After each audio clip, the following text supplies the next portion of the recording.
I think that's okay. Now, I didn't know what to talk about, to be honest with you. So much information about Tu B'Shvat, it's almost overwhelming. And I didn't know what to choose from. So I decided actually not to talk about Tu B'Shvat. And I decided that I will talk about the month of Shvat, which today is only 11. So we still have time to fix something we can still do. They say that when Adar comes, the happiness increased. Is that correct?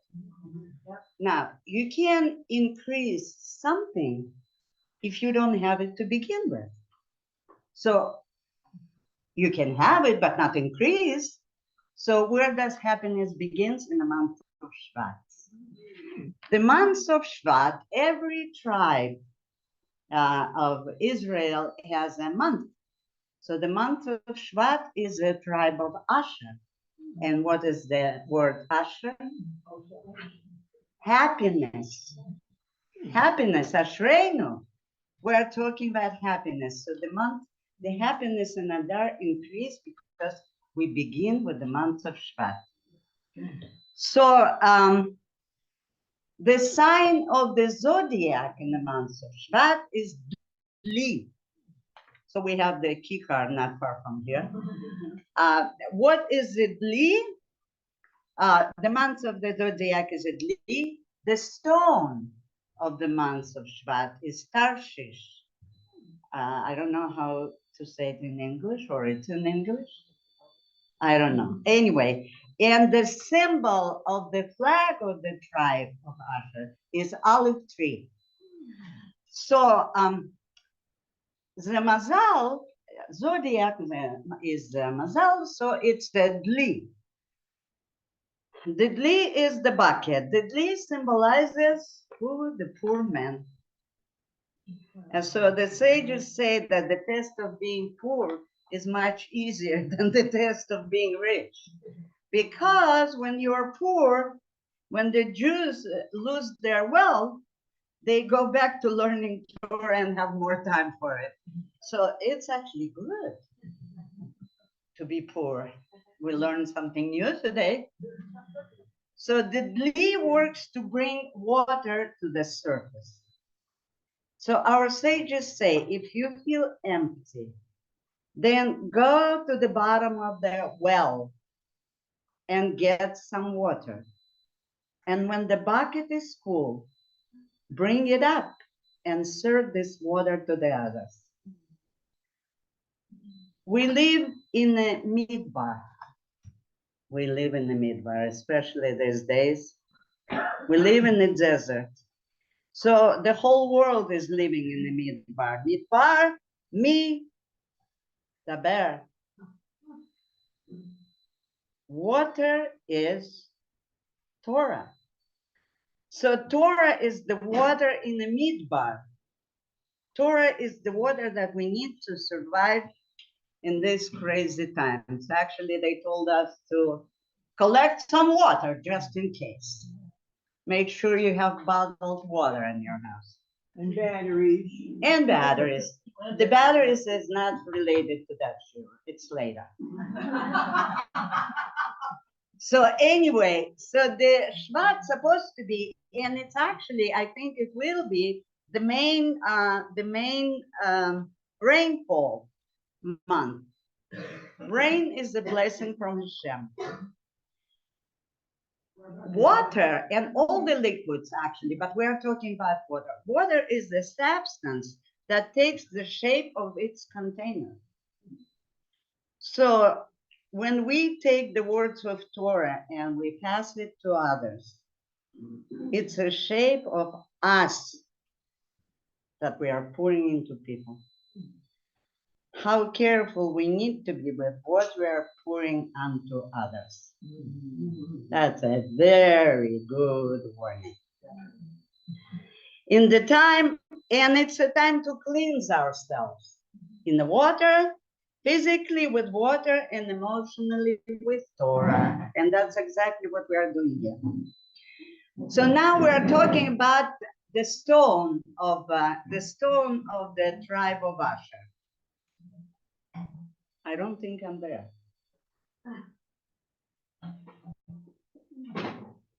Is it? Just a moment. I'm sorry. You're perfect. Oh, I am? Yes, you're perfect. I don't see. I don't know anything about computers. So anyway, Tarshish is the stone, as I said before, the stone of the tribe of Asher. So Tarshish is one of the aquamarines. Tarshish is the Hebrew word, I think. Yeah, aquamarine. It's in Russian as well. That's why I was careful not to say it in English. I didn't know it was the same word. So it's one of the stones that Kohen Gadol wore on his breastplate. Tarshish, they said that Tarshish makes an impact on the beauty. So they were wearing it, and both physically and inner beauty. All Asher's daughters, all of them, I don't know how many he had, honestly, but they all were married to Kohanim Gadolim. All of them, because they saw in the daughters of Asher both physical and spiritual beauty and the sign of the world to come. Sorry. Also, I don't know where I heard it, that the wheels of a Merkava, maybe Shana, you can help me, were made out of the Tarshish. The wheels of what? Merkava. Oh, Merkava. The prophet Ezekiel saw in his vision made out of Tarshish. So it says that the stone was blue, the color of Shamayim. Ezekiel saw the wheels as a separate entity, even though they were blending totally. The color was the same, but he had the ability to see it as a separate entity. In today's world, it's very difficult to recognize where is the truth and where is the false. The false is blending into truth so perfectly professionally, so we cannot really recognize. We know it. I'm not going to talk about politicians or current situation or anything else. We all know what's going on today. So in today's world, very difficult. False and truth blend together. Unless we can recognize where is the truth and where is the falsity, we are in trouble. In the world of physical, it may look the same, but it's not always the same. One is good and one is bad. When we cleanse ourselves with the water, rain of Torah, it helps us to see the truth. That's the only truth. Now, speaking of Asher himself, the blessing that Yaakov gave Asher was regarding olive oil.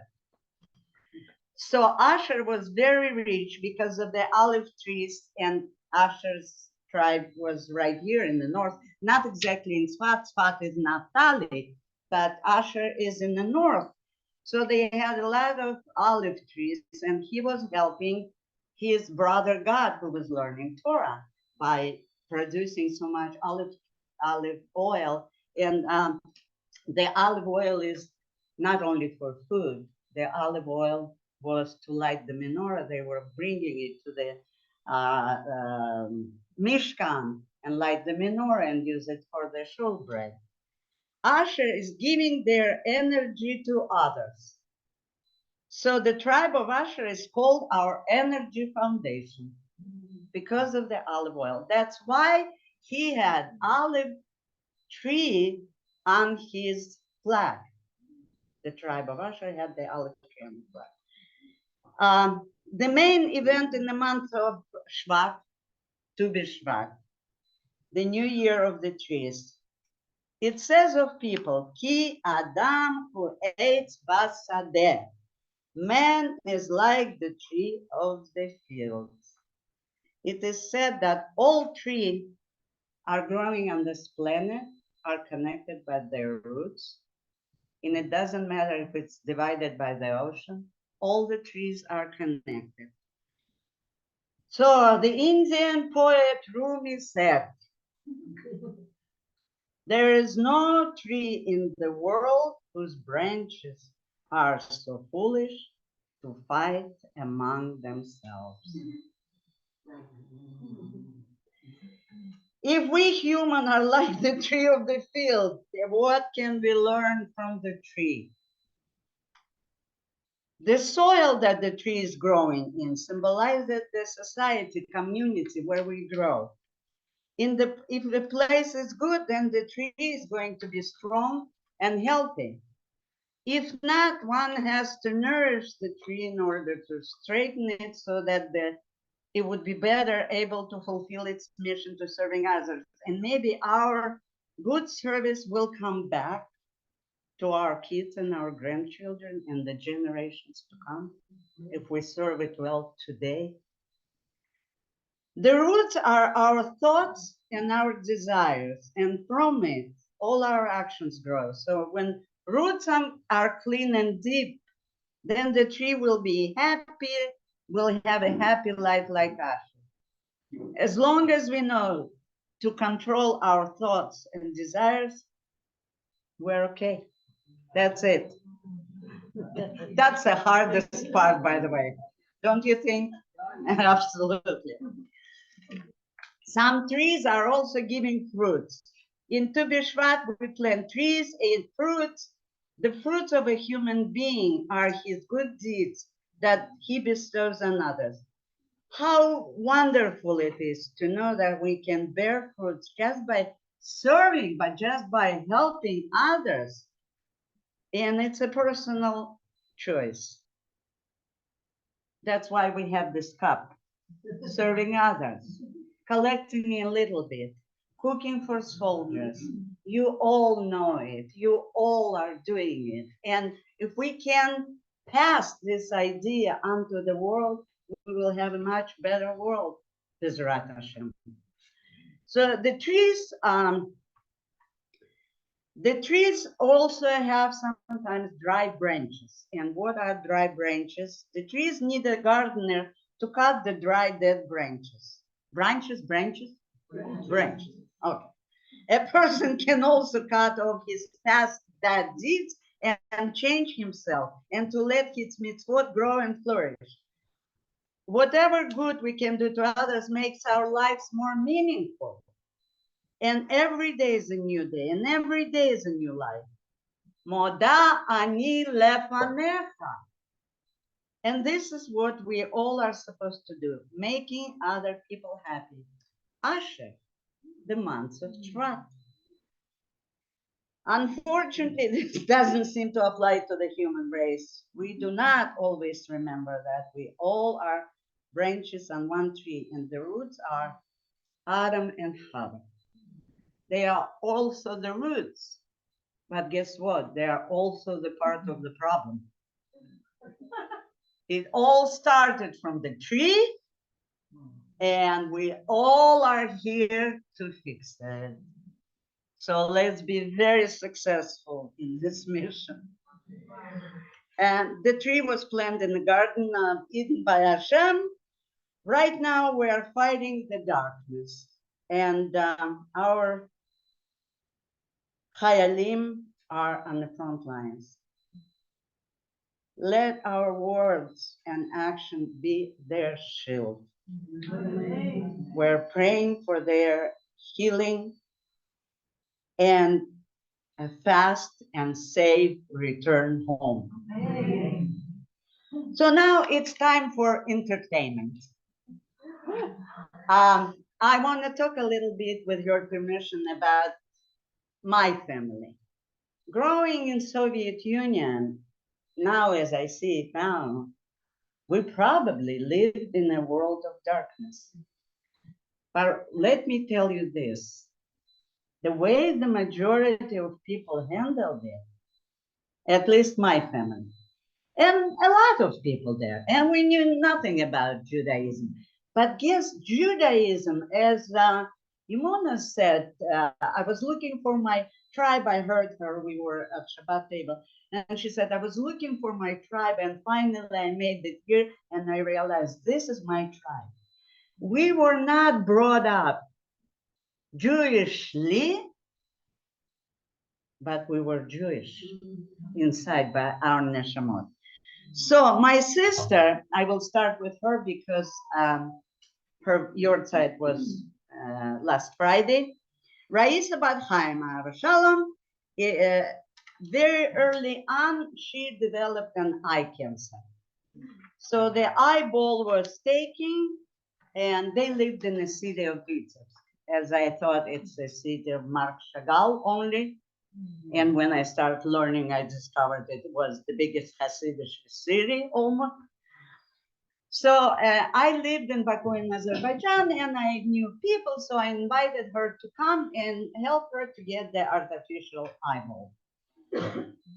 So she came, and the technician was struggling and struggling to match the eyeball because, you know, whoever is familiar with this, he was painting it, it was enameled, and he would put it in an oven, and it was, when it was coming out, it was not the same color. He did it once, he did it twice, he did it 3 times. It didn't work. She had extraordinary, unusual eye color. It was bluish greenish, not blue, not green. It's almost like Tarshish maybe. So, but finally, what does the Jew do when the time is dark? Makes a joke. So she came to the technician and said, hey, Nijat, and he was a Muslim, nice man. Hey, Nijat, stop struggling. Let's take our eyeball and you will make 2 matching ones.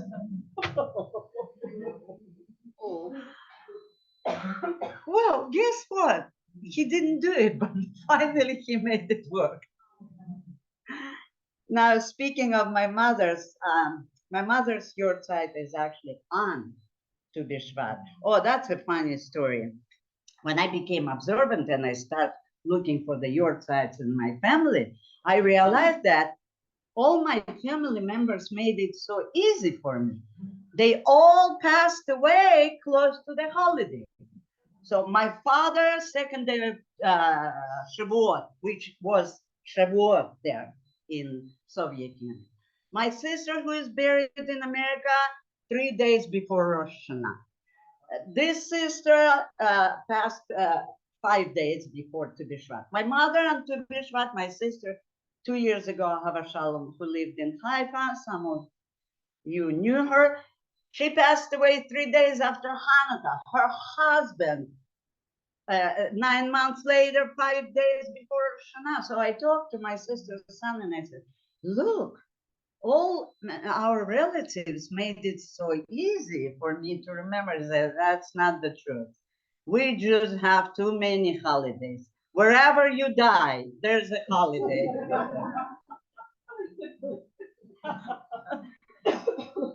Actually, it's the truth. This is what I learned. This is how they counted in olden days. I was born 2 weeks after Purim, 1 week before something. This is how they counted. That's all I knew about Judaism. So my mother, it's very symbolic that she passed away onto the Shvat because she definitely was a root of our family.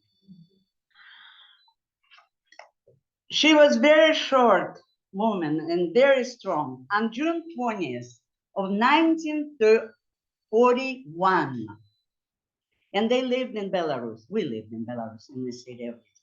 Her niece came from the city of Minsk to her auntie to spend the summer. The school was over. On June 22nd, the war started. And Germans began bombing Belarus on the first day. So my father was working on Sora military factory. They were making saddles for horses. That's why they were evacuated, and he had the permission to evacuate his family in the first. My mother took, my short mother took three of her own daughters by then.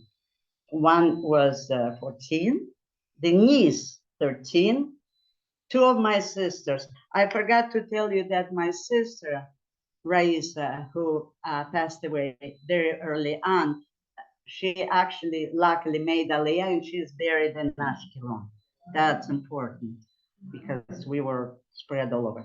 So my mother took them, my sister Maria and Raisa, two of my father's sisters, one was handicapped, all women, and they ran to the last train in the city of Vitebsk.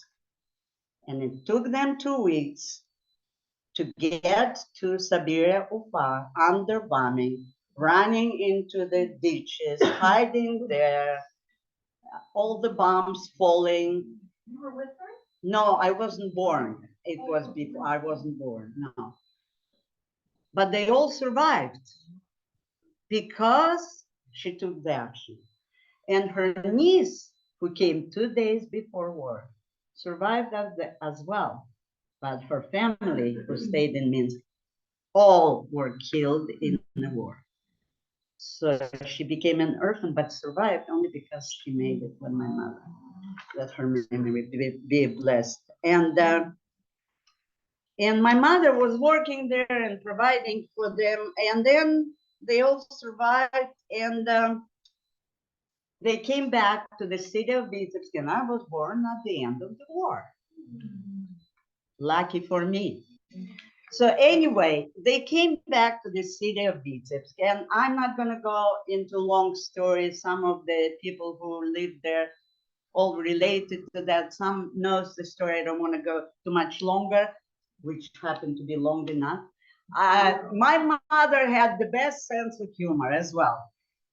When we moved into our last apartment, it was 5 of us living in one room and 5 of neighbors living in another room, and we shared the kitchen. We were 4 sisters and my mother in one room, and the family of husband and the wife and grandmother and 2 kids in another room.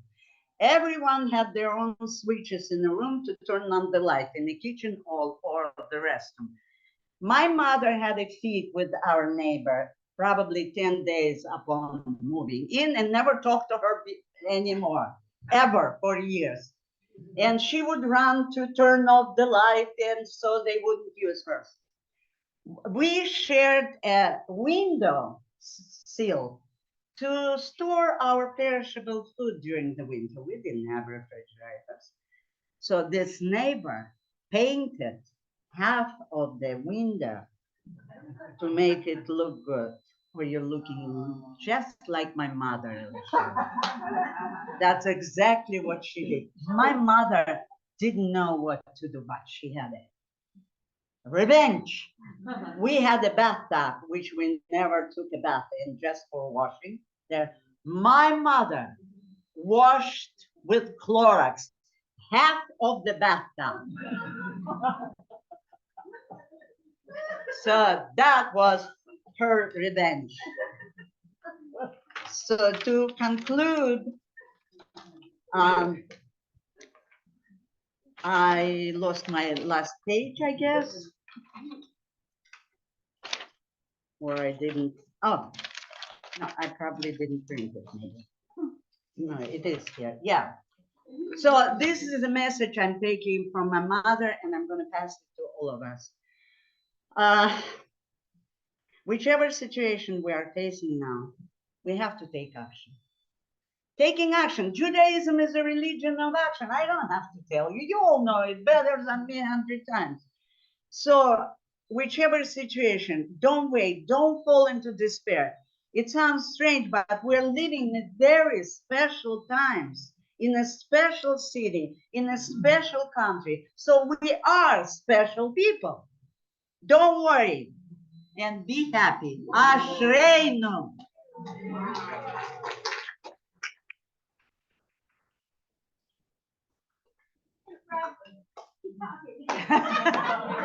Okay, now, no. Now it's time to spread around these rooms, and we are going to learn Torah, and you all know where to go. Yes. and I'm gonna wait till after the rain ends, and then I'll pick The a day, following and week. I'll pick a day that's according to the weather report. So I didn't do Judy well. Any announcements? No, okay. Then it's time to go and learn. Thank you so much.